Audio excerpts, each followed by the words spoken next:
Amin, puji Tuhan. Haleluya. Hari ini kita akan mendengarkan kebenaran firman Tuhan yang saya berikan judul bersabarlah dalam menjalani panggilan Tuhan. Haleluya. Kita akan buka firman Tuhan yang diambil dari Bilangan 21 ayat 4 sampai 9. Bilangan 21 ayat 4 sampai 9.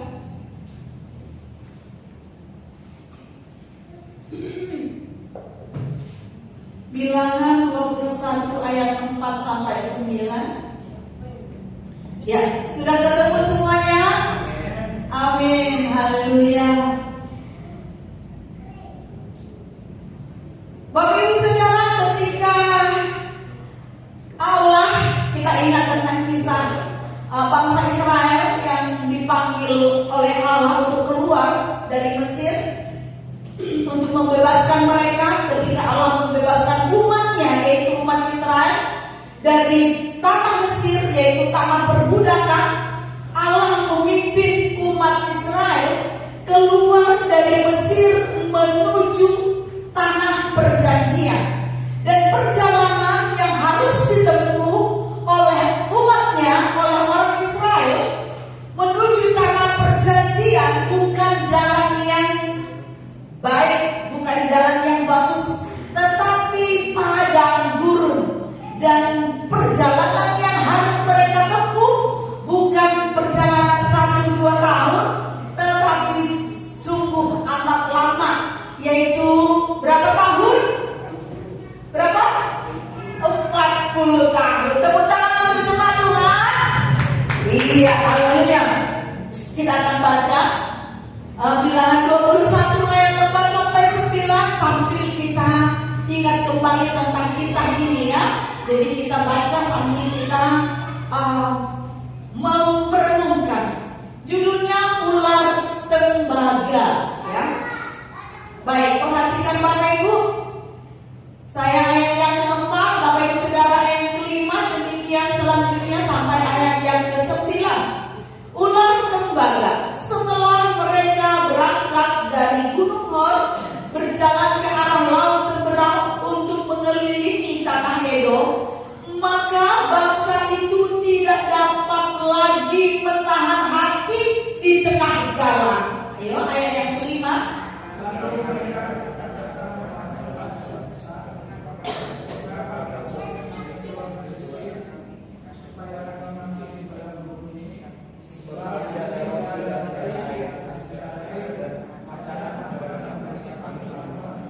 Ayat yang ke-6, lalu Tuhan menyuruh ular-ular tedung ke antara bangsa itu yang memabuk mereka sehingga banyak dari orang Israel yang mati. Ayat yang ke-7.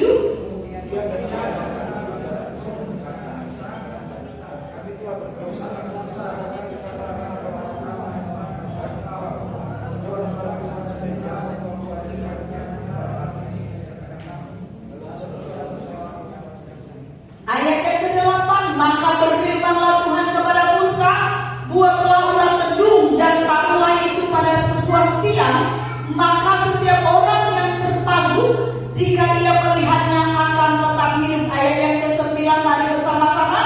Lalu Musa membuat ular tembaga dan menaruhnya pada sebuah tiang, maka jika seseorang dan dia memandang kepada ular tembaga itu, tetaplah ia hidup. Baik, Bapak Ibu Saudara, kita perhatikan ayat yang keempat, dikatakan setelah mereka berangkat dari Gunung Hor, berjalan ke arah Laut Teberau untuk mengelilingi tanah Edom, maka bangsa itu tidak dapat lagi menahan hati di tengah jalan ya.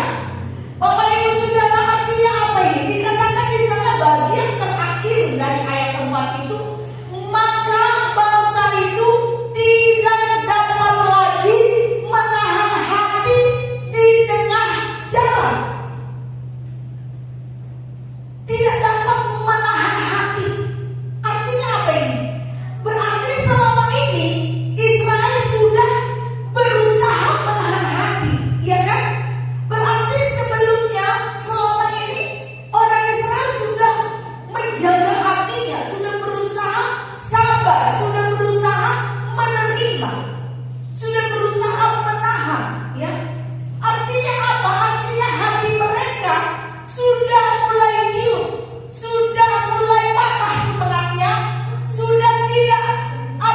gairah lagi.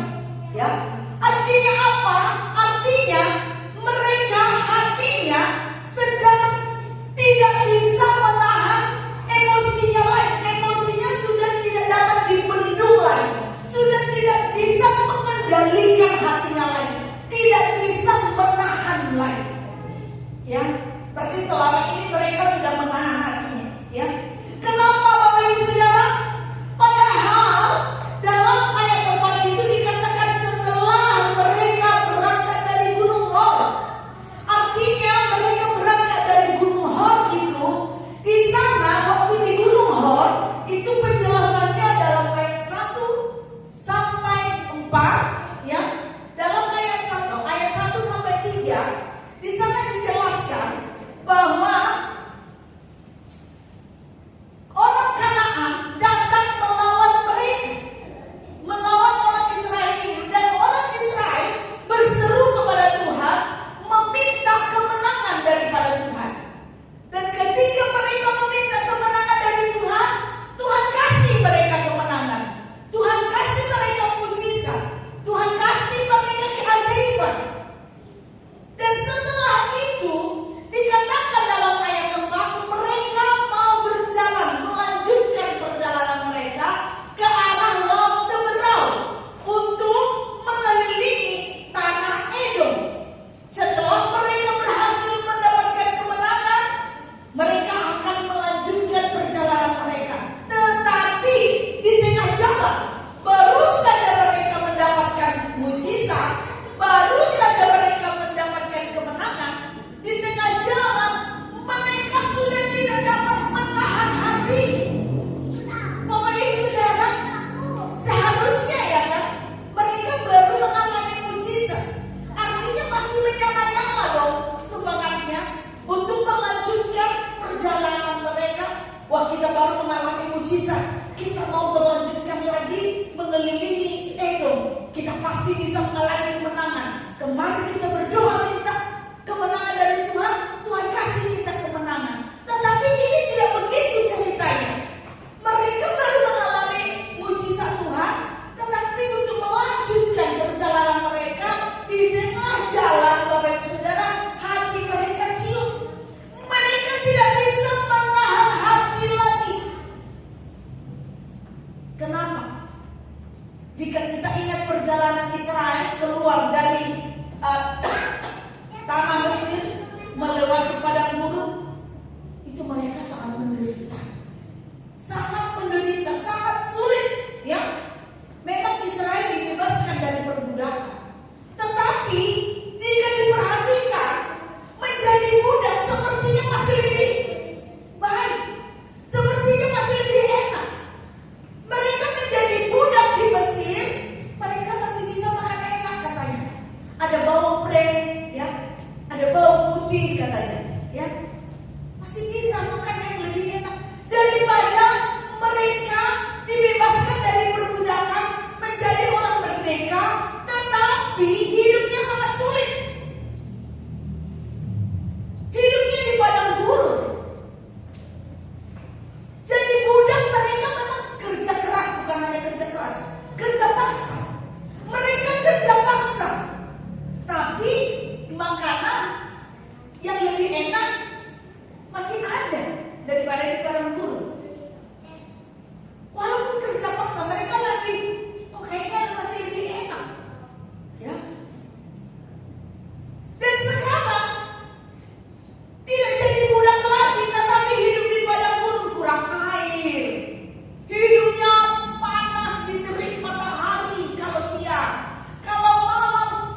siangnya panas, malamnya dingin, belum lagi ancaman para penyamun atau musuh atau binatang buas lainnya.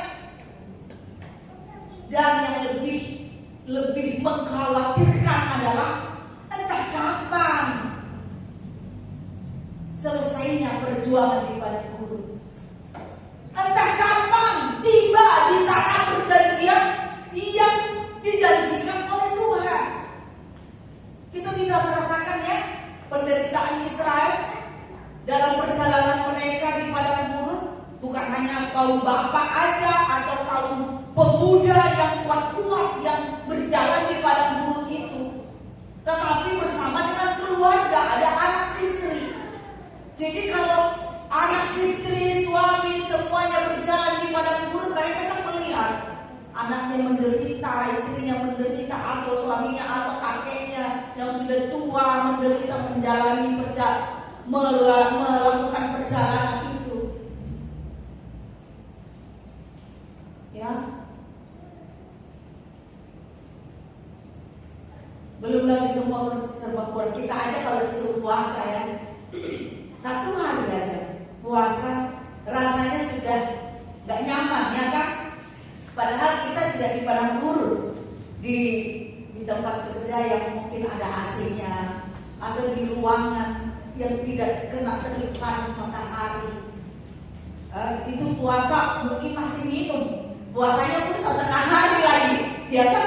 Tapi itu sudah merasa gelisah. Ini mereka bukan hanya 1, 2, 10 tahun, puluhan tahun hidup dalam kekurangan, panas terik dan ancaman-ancaman lainnya. Sehingga Bapak Ibu Saudara, ya, sehingga mereka sering mulai marah dalam hatinya, bersungut-sungut, dan itu mereka lampiaskan kepada pemimpin mereka. Siapa pemimpin mereka saat itu? Musa.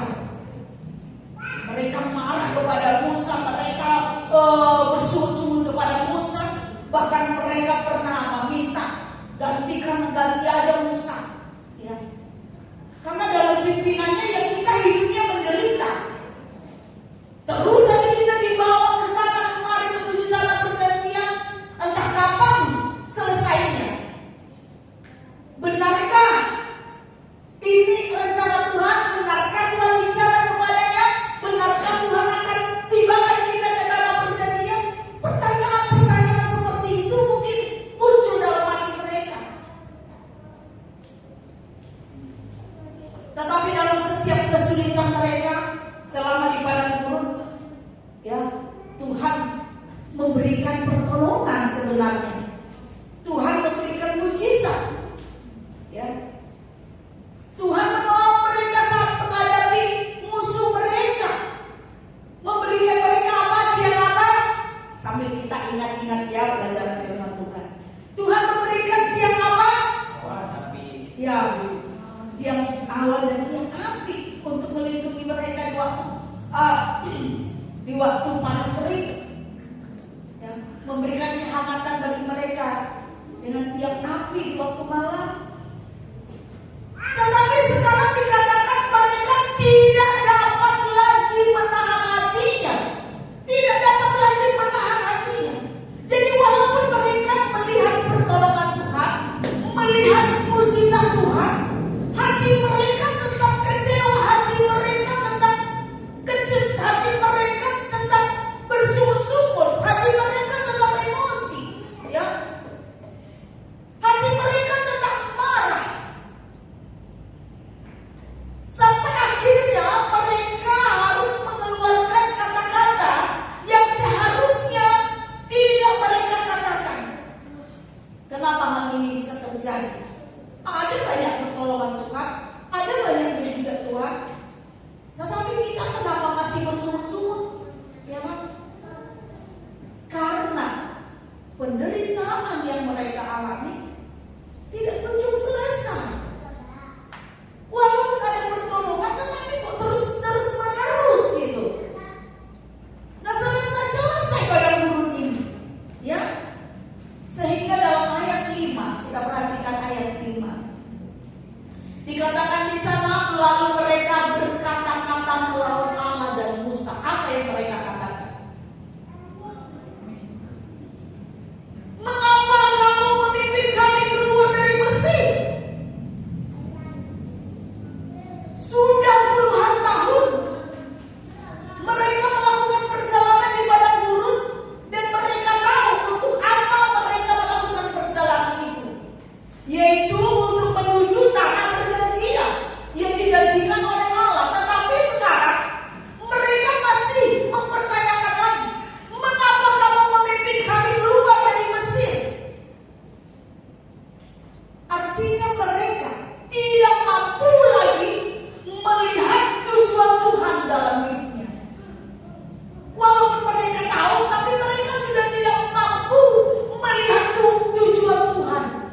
mereka telah melawan Tuhan.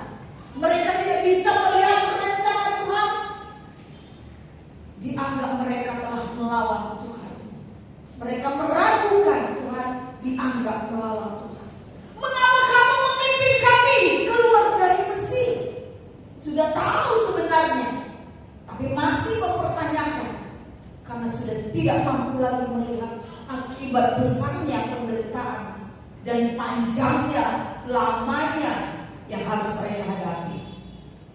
Kemudian perkataan mereka yang lebih tidak pantas lagi yang mereka katakan adalah bagian selanjutnya. Dikatakan di sana apa? Supaya kami mati di padang gurun ini. Ya kan? Udah makin kasar ini perkataannya. Tadi yang pertama masih mengapa? Sekarang mereka langsung to the point. Apa yang mereka pikirkan, mereka sampaikan. Dan yang mereka sampaikan itu benar-benar tidak ada positifnya sama sekali. Negatif menurut penilaian mereka sampaikan. Supaya kami mati, ya kan? Padahal sama-sama tahu yang disampaikan Tuhan kepada Musa, tujuannya bukan supaya mereka mati, tetapi untuk membawa mereka ke tanah perjanjian. Mereka dibebaskan dari perbudakan supaya mereka memiliki kehidupan yang lebih. Kan sangat jauh, sangat bertolak belakang ya. Tuhan mau membawa mereka menjadi orang merdeka yang hidup dalam segala kelimpahan susu dan madu.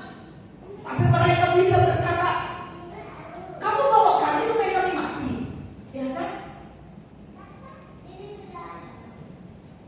Ini mereka mulai apa?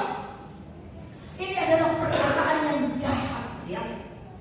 Sudah mulai, bukan sudah mulai, memang sudah dari awal perjalanan mereka punya kebiasaan terlalu vokal. Menuduh Musa, membawa mereka kepada kematian.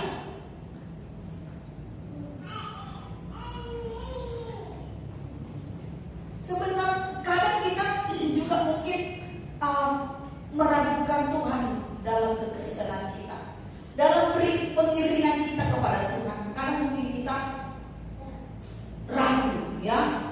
Karena selama ini kita ikut Tuhan, mungkin kita berpikir Tuhan menolong, ya. Tuhan memang menolong. Tetapi perjuangan yang harus kita hadapi kok terlalu berat dan lumayan lama. Kapan janji Tuhan nyata dalam hidup kita? Jika mau terus-menerus begini, ya, tidak habis-habisnya pergumulan yang harus kita hadapi. Kalau terus-menerus kita berada di dalam jalan seperti ini, setia kepada Tuhan, tapi hidupnya terus dalam serba perjuangan, ya lama-lama hidup saya hancur, ya kan? Kira-kira seperti ini nih orang Israel. Nah, kalau kita terus melanjutkan perjalanan ini, bukankah nanti yang ada adalah kematian? Kalau begini terus, ikut Tuhan tapi menderita terus, ya kan? Berarti dengan kata lain, lebih baik kembali ke Mesir. Lebih baik jadi budak, kerja keras atau kerja paksa. Yang penting bisa makan, yang penting masih bisa menikmati. Daripada ikut Tuhan, setia melayani, ya, tetapi hidupnya kok kelihatannya semakin lama nggak jelas. Saking dia berdatangan, kekurangan dia terus-menerus, masalah ini berganti. Karena pikiran seperti ini bisa muncul, ya. Atau dalam kehidupan sehari-hari jika kita bekerja dengan jujur, kapan dapat untung?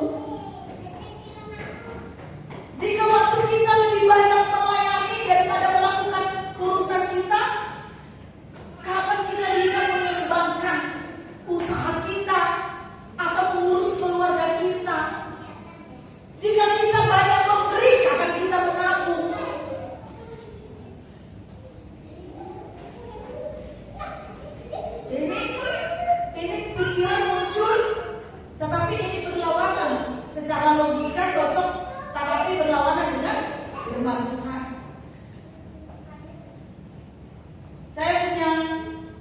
teman dia jual beli mobil. Dia bilang, saya itu bisnis itu ada bohong-bohongnya. Dia bilang, bohong-bohong gimana? Ya kalau saya jual itu ya saya ngomongnya ini modalnya segini loh, padahal enggak loh.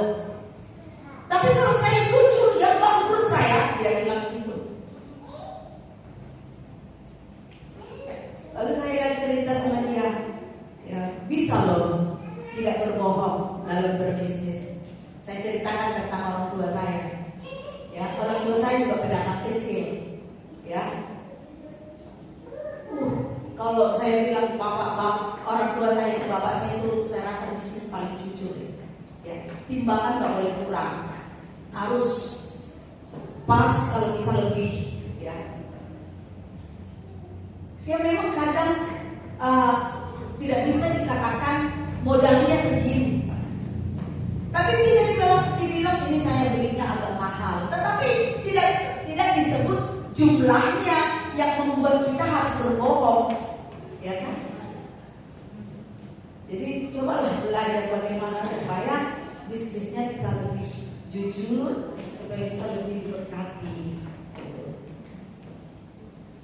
Kan bisa bilang ini saya belinya agak mahal, tetapi tak perlu disebutkan berapa belinya yang membuat kita harus berbohong. Ya, jika kita terus melakukan perintah Tuhan, hidup jujur, selalu mengampuni, hidup setia kepada Tuhan, ya, kita kan bisa kehilangan waktu untuk mengurus kehidupan kita sendiri. Kita bisa kekurangan atau kehilangan berkat dalam usaha kita, mungkin dalam menyelesaikan urusan kita. Seperti yang Israel katakan dalam ayat 5 itu, ya, dikatakan di sana bagian terakhirnya, sebab di sini tidak ada roti dan tidak ada air, dan akan makanan hambar itu kami telah muak. Bisa loh mereka bilang kami udah muak, kami bosan. Makanan hambar itu maksudnya apa? Waktu mereka di padang gurun, mereka butuh makanan, Tuhan kasih mereka makanan. Namanya apa? Mana? Pintar-pintar sebenarnya, ya. Namanya mana? Pertama-tama mereka memang ambil mana itu sampai udah disuruh ambil, ada aturannya, sampai mereka tidak ambil sesuai aturan, ada yang ambil lebih, akhirnya basi. Tetapi ternyata sekarang mereka bilang muak, rasanya hambar, nggak enak, bosan, kan? Udah bosan, ya, udah mulai bosan dengan kehidupan mengikut Tuhan, terlalu minim semuanya. Kadang-kadang kan kita berpikir, kok bisa ya kita setia kepada Tuhan, tapi kita lihat orang-orang atau teman kita yang tidak setia kepada Tuhan, hidup mereka kok sepertinya jauh lebih berlimpah. Kadang-kadang kita itu gimana ya, mereka kok sepertinya lebih diberkati daripada kita yang setia ini kepada Tuhan. Akhirnya bosan ikut Tuhan kayak gini, muak. Israel sampai mengaku, ya, bahwa yang mereka makan, berkat yang mereka terima itu mereka udah jenuh, gak ada lagi ucapan syukur. Yang ada adalah ucapan sungut-sungut. Israel mengaku muak dan sudah cukup lama mereka menikmati makanan seadanya. Ingin seperti yang lain juga, seperti di Mesir, ya, makanan ini dan itu, gitu, yang macam-macam, yang berbumbu, daripada cuma ceplok-ceplok telur, ya kan?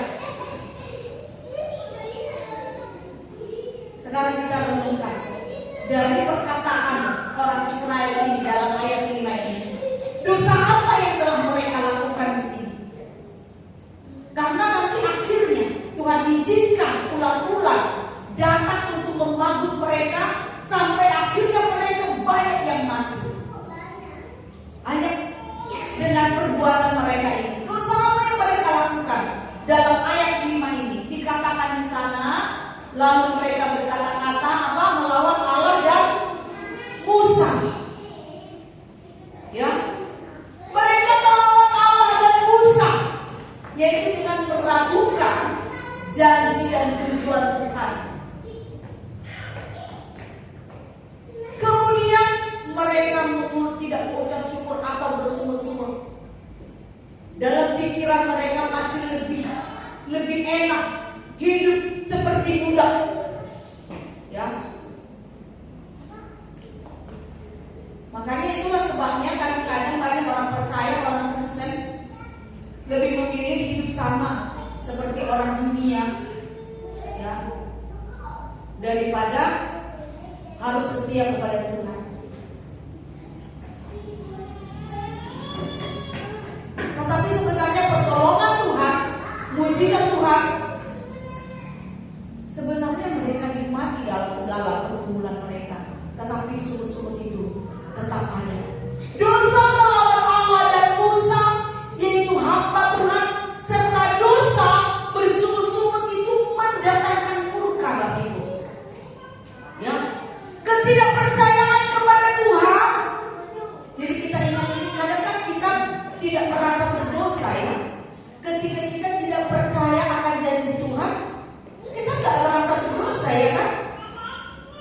Kita merasa ketika kita berbohong, ketika kita emosi meluap, bertengkar atau gosip atau berzina atau mencuri, baru kita merasa kita berdosa.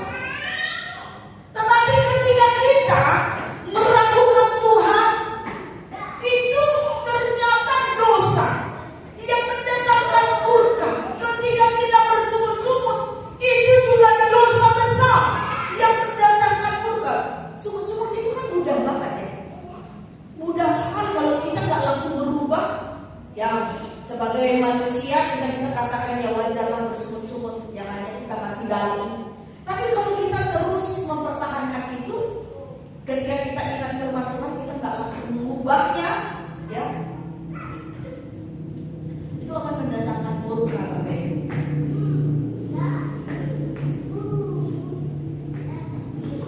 Apa yang terjadi? Murka apa yang terjadi? Karena tidak mempercayai janji Tuhan dan karena bersungut-sungut, murka apa yang terjadi? Kematian massal Bapak Ibu. Kematian massal untuk orang-orang pilihannya, untuk orang Israel. Tuhan sudah berjuang membawa mereka dari Mesir, sudah bertahun-tahun Tuhan berusaha menjaga mereka di padang gurun, tetapi sekarang tetap Tuhan izinkan mereka mati.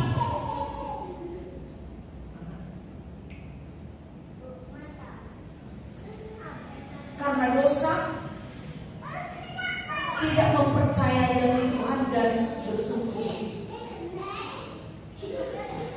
Apa yang terjadi Bapak Ibu? Kita perhatikan ayat yang ke-6.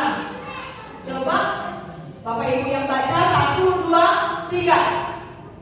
Ayat 6. 1, 2, 3. Cepat Tuhan, 1, 2, 3.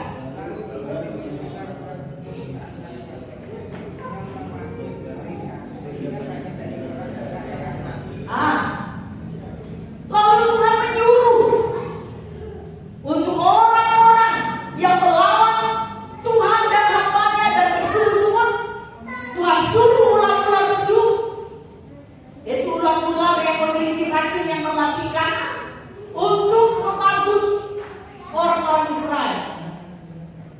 Sehingga dikatakan banyak dari orang Israel yang mati kematian massal.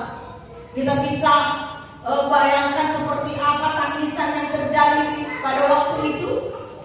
1-2 orang aja yang meninggal lumayan ramai ya kan. Ini kematian massal. Anaknya lah yang kena pagu tular atau suami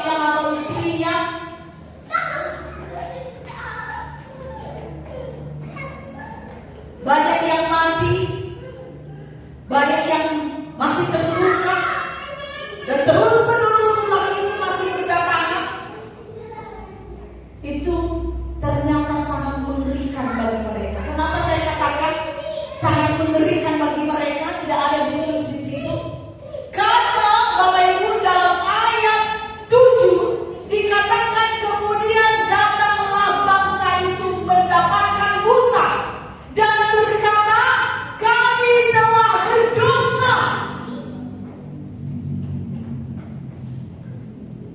Ular-ular tenung yang memakan mereka membuat mereka bisa datang kepada Musa untuk mengakui kesalahan mereka. Biasanya orang Israel ketika mereka mengalami kondisi yang tidak sesuai atau kondisi yang tidak enak, yang ada adalah langsung vokal, marah, emosi, berontak kepada Musa. Itu sudah biasa mereka lakukan. Tetapi kejadian yang mereka alami ini, ketika mereka dipagut ular tegung, sampai membuat mereka datang kepada Musa bukan untuk marah-marah. Kebiasaan mereka, hobi mereka, keahlian mereka adalah memberontak kepada Musa, marah terus kepada Musa. Tetapi kali ini mereka bisa datang untuk apa? Untuk mengakui kesalahan mereka. Kami berdosa.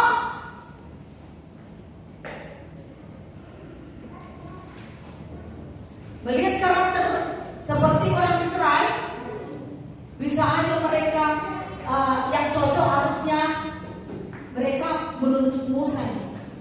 Bagaimana sih Musa? Kami kan sudah datang kepadamu. Ya, tadi mereka berkata-kata kepada Musa kan, melawan Allah dan Musa. Kami sudah menyampaikan kritik kami kepadamu, kami sudah menyampaikan keluhan kami sudah menyampaikan ketidakpuasan kami kepadamu. Tetapi kenapa justru yang seperti ini yang harus kami alami? Justru kami harus mengalami yang lebih parah lagi. Kamu harus bertanggung jawab, Musa. Kamu yang bawa kami sampai ke sini. Keluarga kami sekarang sudah banyak yang mati. Harusnya seperti itu orang Israel. Melihat karakter mereka yang terlalu berani, terlalu vokal, ya, untuk memberontak kepada Allah, memberontak kepada musuh. Tetapi kali ini tidak. Ya, kali ini mereka datang kepada Musa, mengaku salah, mengaku bahwa mereka telah melakukan dosa. Dosa apa? Yaitu dosa melawan Tuhan. Ya, dosa yang selalu meragukan janji Tuhan dan selalu ingin kembali seperti pengalaman di Mesir. Sudah Tuhan pilih menjadi hambanya, tetapi masih ingin hidup sama seperti orang dunia. Karena hidup seperti orang dunia rasanya lebih nikmat. Ya, walaupun harus kerja paksa, kerja mati-matian. Tetapi jelas sebagai orang budak di sana, walaupun berkelimpahan atau cukup makan lumayan enak, tetapi di sana tidak ada keselamatan. Amin. Kemudian dosa apa yang mereka akui? Mereka mengakui bahwa kami telah melawan Engkau, bersalah kepadamu. Mereka mengakui bahwa mereka terlalu berani kepada Musa, ya, terlalu berani menuduh Musa, terlalu berpikir negatif kepada Musa, terlalu vokal kepada Musa, tidak menghormati Musa. Lalu dosa apa lagi? Dosa tersebut mereka mengakui. Ternyata dosa ini yang kelihatannya tidak seperti dosa, ya kan? Hanya tidak percaya aja kepada Tuhan, atau hanya sedikit vokal kepada pemimpinnya, hanya tidak mengucap syukur atau bersyukur dengan keadaannya, kelihatannya bukan dosa besar. Tetapi di mata Tuhan itu adalah dosa besar yang bisa membuka tembok perlindungan kita, tembok perlindungan untuk hidup kita. Yang pentingnya apa? Mereka dipanggil ular yang selama ini Tuhan jaga mereka di padang gurun, tetapi kali ini Tuhan izinkan mereka harus banyak yang terluka dan mati. Dan yang terjadi adalah mereka tidak lagi mampu untuk mempertahankan kesombongan mereka, melainkan mereka merendahkan hati. Kenapa saya katakan merendahkan hati? Mereka meminta doa kepada Musa. Artinya apa, Bapak Ibu? Kalau mereka masih meminta doa kepada Musa, artinya apa? Mereka mengakui sekarang Musa adalah pemimpinnya. Mereka mengakui Musa adalah utusan Tuhan. Mereka mengakui bahwa Musa dipercaya oleh Tuhan. Mereka meminta maaf secara tidak langsung kepada Musa. Karena kenapa? Karena kalau Musa tidak memaafkan mereka, mungkin Musa bisa berdoa yang baik-baik kepada orang Israel. Dan Musa langsung berdoa kepada Tuhan. Sebagai hamba Tuhan, ya, itu tugasnya. Berdoa meminta pertolongan berkat Tuhan kepada seluruh umat yang dipercayakan. Apakah setelah Musa berdoa kepada Tuhan, apa yang diminta oleh orang Israel pada saat itu? Musa berdoa kepada Tuhan supaya ular-ular ini disingkirkan, karena ular-ular ini sangat mematikan. Lalu Musa berdoa, apakah ular-ular itu langsung disingkirkan oleh Tuhan? Bisakah Tuhan langsung menyingkirkan semua ular-ular itu? Pasti bisa, karena Tuhan sendiri yang mengizinkan ular-ular itu datang. Berarti untuk menyuruh mereka pergi juga mudah sekali. Tetapi apakah Tuhan langsung mengusir semua ular-ular itu? Tidak. Tetapi apa yang dilakukan? Kita perhatikan ayat yang ke-8. Maka berfirmanlah Tuhan kepada Musa, buatlah ular tedung dan taruhlah itu pada sebuah tiang. Maka setiap orang yang terpagut, jika ia melihatnya akan tetap hidup.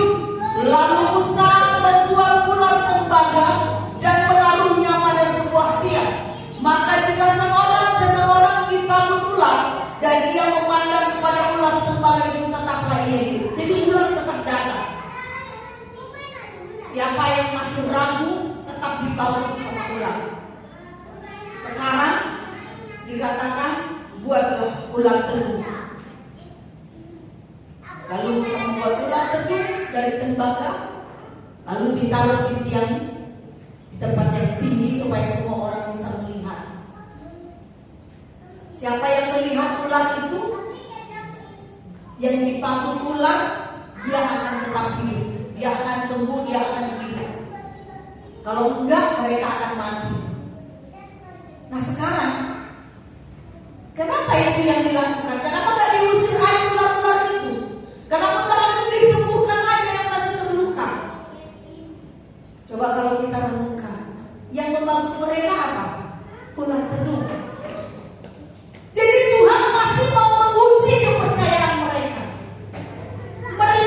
Mereka meragukan Tuhan, meragukan Musa. Lalu yang Tuhan lakukan adalah melihat apakah mereka sudah bisa mempercayai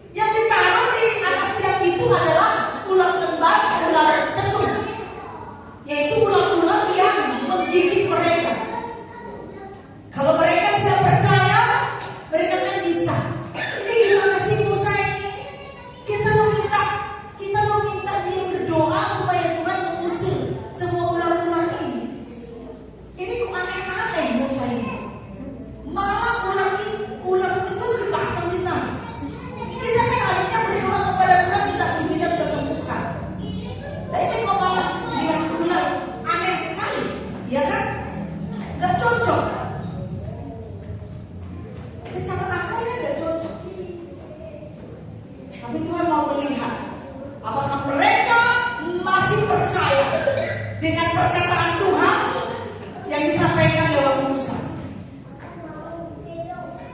Dan terjadi Bapak Ibu Saudara, siapa yang melihat ular tedung itu, ular tunggal itu, maka mereka tetap hidup. Kadang-kadang apa yang kita minta tidak seperti yang kita pikirkan itu yang Tuhan berikan. Kadang-kadang Tuhan menolong kita dengan cara yang tidak cocok menurut kita. Tidak sesuai dengan harapan kita. Kita merasa itu bukan pertolongan Tuhan. Pertolongan Tuhan menurut kita ular itu diusir, lalu kita yang sakit disembuhkan. Tapi ini Tuhan kasih apa? Melihat ular tembaga, sepertinya nggak pas. Tetapi itu yang Tuhan katakan. Itu yang Tuhan perintahkan. Percaya atau tidak? Dan mereka yang percaya, Bapak Ibu Saudara, mereka yang bisa memulihkan kepercayaan mereka kepada Tuhan dan kepada Musa dengan melihat ular, bukan karena ular itu yang menyembuhkan mereka, tetapi kepercayaan mereka, iman mereka kepada apa yang Tuhan katakan lewat Musa. Iman mereka itu yang membuat mereka tetap hidup. Amin. Amin. Jadi ketika kita tetap membangun kepercayaan kita kepada Tuhan, Bapak Ibu Saudara, itu akan membawa kita, menolong kita untuk terus melanjutkan rencana Tuhan dalam hidup kita. Karena setelah itu Tuhan terus membawa mereka. Ayat-ayat selanjutnya itu kalau kita baca dalam ayat 10, ayat 11, kemudian berangkatlah mereka, lalu berangkatlah mereka, lalu berangkatlah mereka. Artinya apa?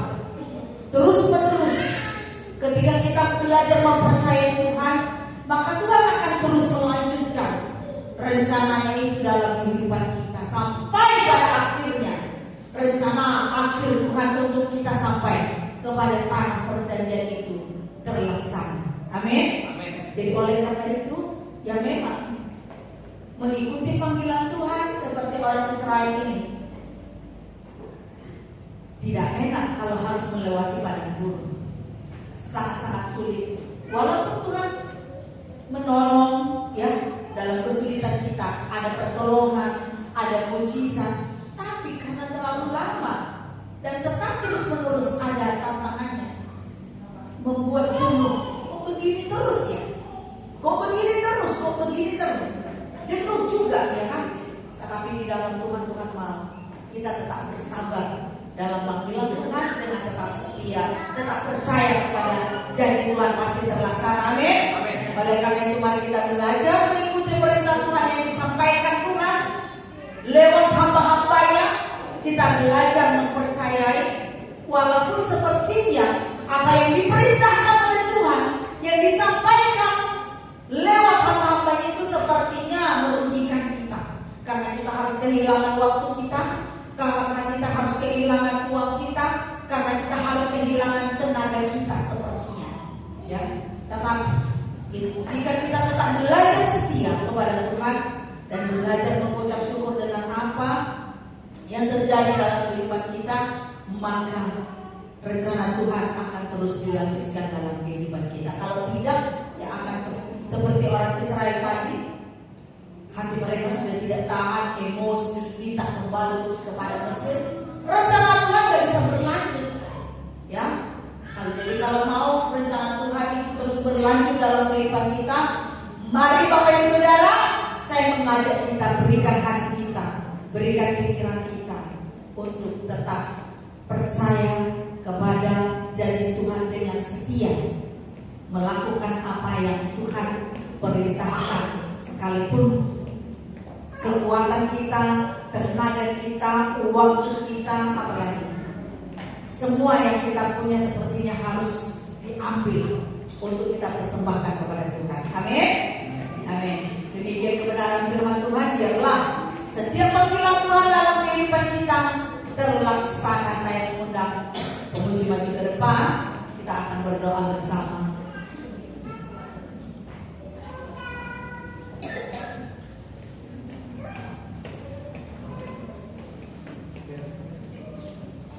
Kita nyanyikan pujian tadi, musim akan selalu berganti.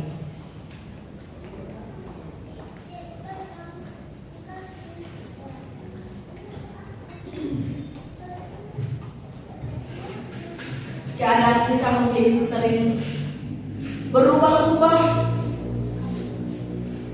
tantangan terus berganti-ganti, ya. Tetapi marilah kita tetap percaya kepada Tuhan. Amin.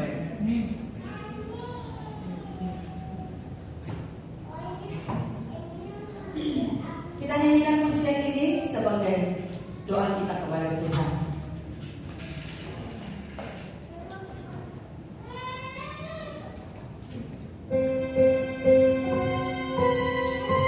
Haleluya. Dan kita katakan dari hati kita, aku yakin kepada Tuhan akan selalu menjaga kita, akan memelihara hidup kita, seumur hidup kita, sampai pada rencananya yang ajaib. Haleluya.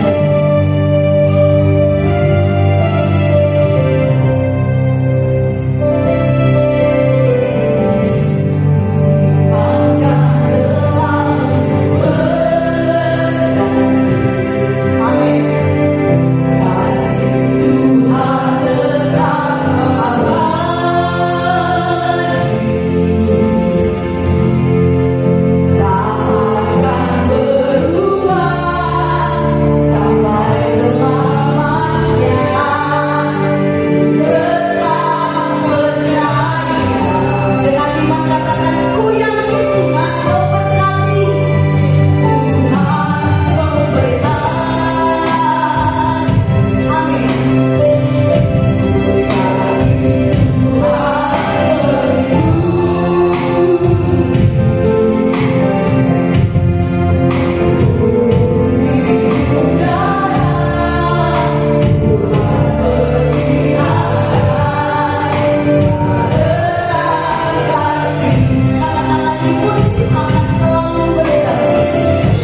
rencana dalam hidup kami. Berkati seluruh umatmu di tempat ini, biar panggilanmu dalam setiap kami terlaksana semuanya. Di dalam nama Tuhan Yesus Kristus kami berdoa dan mengucap syukur. Sama-sama kita katakan amin. Tuhan Yesus memberkati. Silakan duduk kembali.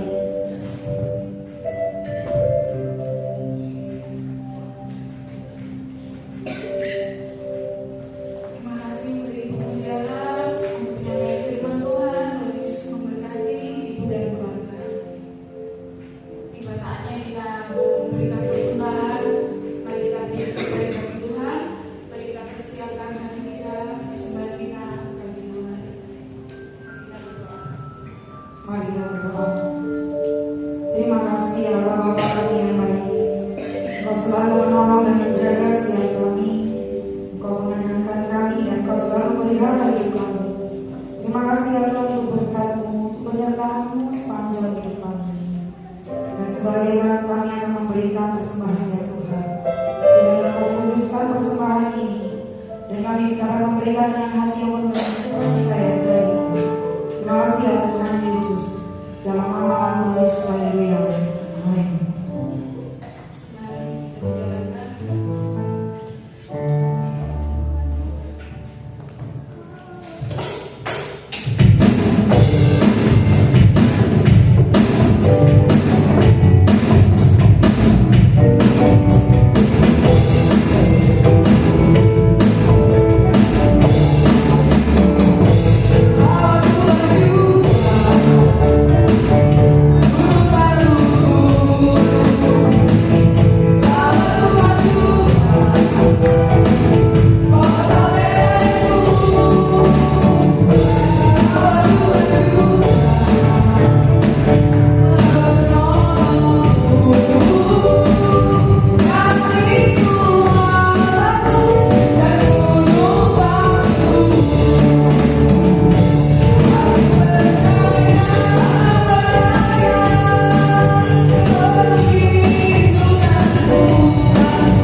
Baik, mari kita bangkit berdiri, kita akan tutup ibadah kita dalam doa.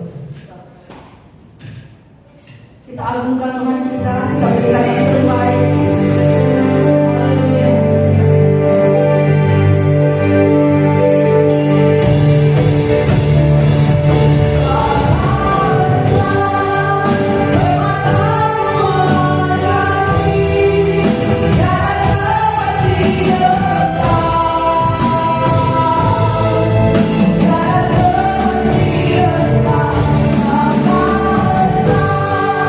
Bye.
firman-Mu di dalam nama Tuhan Yesus Kristus. Berkati seluruh umat-Mu di tempat ini supaya menjadi umat yang setia dalam panggilan-Mu, setia dalam mengiring Kau, dan hidup di dalam kelimpahan kasih karunia-Mu di dalam nama Tuhan Yesus. Dalam segala pergumulan umat-Mu, mereka boleh melihat pertolongan-Mu dan mujizat-Mu dalam nama Yesus. Berkati juga seluruh jemaat Tuhan yang tidak bisa bersama kami pada saat ini. Tangan-Mu yang ajaib menjaga seluruh kehidupan mereka. Anak-anak-Mu yang ambil bagian dalam melayani Kau pada saat ini. Tambah-tambahkan kasih karunia-Mu atas kami, untuk kami boleh lebih lagi memberikan yang terbaik kepada-Mu di dalam nama Tuhan Yesus Kristus. Terima kasih Bapa, haleluya. Terima kasih Yesus. Berkati kami semuanya, biar hati kami terus terpaut kepada-Mu. Sebentar kami akan pulang, penyertaan-Mu kami percaya sempurna atas kami. Seperti Engkau menyertai kami datang ke tempat ini, dengan lebih lagi berkat Tuhan menyertai kami. Mari jemaat Tuhan arahkan hatimu kepada Bapa kita sumber segala berkat, dan angkatlah tanganmu terima berkat dari Bapa kita. Haleluya. Terima kasih Yesus. Haleluya. Haleluya. Haleluya. Dibukanya tingkap surga atasmu, dan dicurahkannya segala berkat yang terbaik atasmu. Diberikannya segala kebutuhanmu dalam hidupmu, sehingga engkau dapat mencapai rencananya dalam kehidupanmu. Dibuatnya engkau berkelimpahan dalam kasih karunia-Nya. Di dalam nama Tuhan Yesus Kristus, kebajikan dan kemurahan yang menyertai engkau. Apapun yang engkau kerjakan, dibuatnya berhasil, dan dijadikannya engkau menjadi berkat kemanapun engkau melangkah. Diberkatinya mulut lidahmu sehingga penuh dengan kata-kata berkat di dalam nama Tuhan Yesus Kristus, dan dibuatnya engkau menjadi seorang yang taat dan percaya kepada Tuhan di dalam nama Tuhan Yesus. Damai daripada Allah Bapa, cinta kasih dari Tuhan Yesus, dan persekutuan dari Roh Kudus menyertai engkau dari sekarang sampai selama-lamanya. Tuhan Yesus memberkati. Amin. Bapa kami yang di surga, dikuduskanlah nama-Mu, datanglah kerajaan-Mu, jadilah kehendakmu di bumi seperti di surga. Berikanlah kami pada hari ini makanan kami yang secukupnya, dan ampunilah kami akan kesalahan kami, seperti kami juga mengampuni orang yang bersalah kepada kami. Dan janganlah membawa kami ke dalam pencobaan, tetapi lepaskanlah kami daripada yang jahat. Karena Engkau yang mempunyai kerajaan dan kuasa dan